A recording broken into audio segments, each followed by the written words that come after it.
د یوه ضروري مسله تکبیر اولا متعلقه چې آیا یو سړی جماعت ته روشي او په جماعت شي دې ته تکبیر اولا ثواب کله ملو کیږي نو هغې متعلقه علماوی لیکلی دي چې کله امام الله اکبر وکړو چې د امام د الله اکبر سره متصل مقتدی الله اکبر ووایي نو دغه انسان ته تکبیر اولا ثواب الله پاک لیکي اگر که دا کې اختلاف تا بعض علما وایي چې کله مقتدی جماعت ته روشي و امام سبحانک اللهم وبحمدک وتبارک اسمک دینا مخشه امام میں تملاو شي او دا اقتدا په شو کو الله اکبر وکو نو دته تکبیر اولا ثواب لیکل شي په منما شي او کچره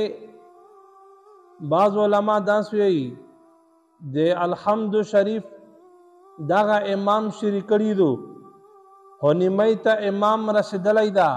په دا انټیم باندې مقتدی اور ورسیدلو دا وکو بیا دته د تکبیر اولا ثواب لیکل شي بعض علما وی چې الحمد ختم کړي دو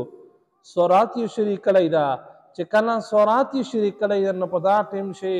مقتدی اور ورسیدلو په امام شه الله اکبر وکړل نو دغه ته هم د تکبیر اولا ثواب لیکل شي بعض دمر پر هم لیکلی دي چې کله امام په رکوع باندې ټیټ وي د رکوع په حالات شي وي رکوع ته امام رسیدلی وي مقتدی اور ورسیږي او دغه د کوي په رکوع شي د امام اقتدا وکړو اور ورسیږي نو دغه امام په رکوع شي مینده کو نو دغه سړی ته یا د تکبیر اولا ثواب په عمل نما شه الله پاک ورکوي بلکې فتوا په دې باندې دو فتوا علمگیری د لیکلی دي چې کله امام الله اکبر وکړو تکبیر اولا تکبیر افتتاح وکړو تر هغه وخت نه ونسه چې کله امام رکوع ته ټیټ شي د رکوع په حالت پر امام یې مینده کړو نو په دا باندې فتوا علمگیری دا لیکلی دي فتوا په دې باندې دو چې دغه انسان ته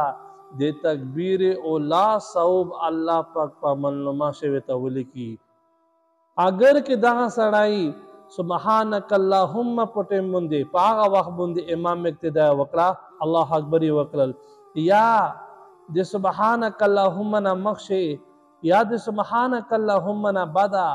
د الحمد د میان د الحمد شه او یا د سورات په ټیم باندې او یا چې رکوع ته امام مرسدلو په هغه ټیم باندې امام یې مینده کړو رکعت یې پسې وکړلو نو دغه انسان ته تکبیر اولا ثواب الله پاک لیکي نو د موعدت منې دا ډېره اهمه مسله دو او مشته په چار دعا دو پیغمبر علیه الصلاة والسلام څه فرمیلی دي تکبیرة الاولا خیر من الدنیا وما فیها په دنیا او په آخرت شي په هر سنه بهتر چې کیم دا تکبیر اولا د چا تکبیر اولا ملاو شي نو دې وجه نه مشته په چار دعا دو چې تکبیر اولا کوشش کی په سره مینځ وکي او پیغمبر علیه الصلاة والسلام د حدیث ته نبی علیه الصلاة والسلام فرمایي چې چا څلوېښت ورځې تکبیر اولا سره مینځ وکړو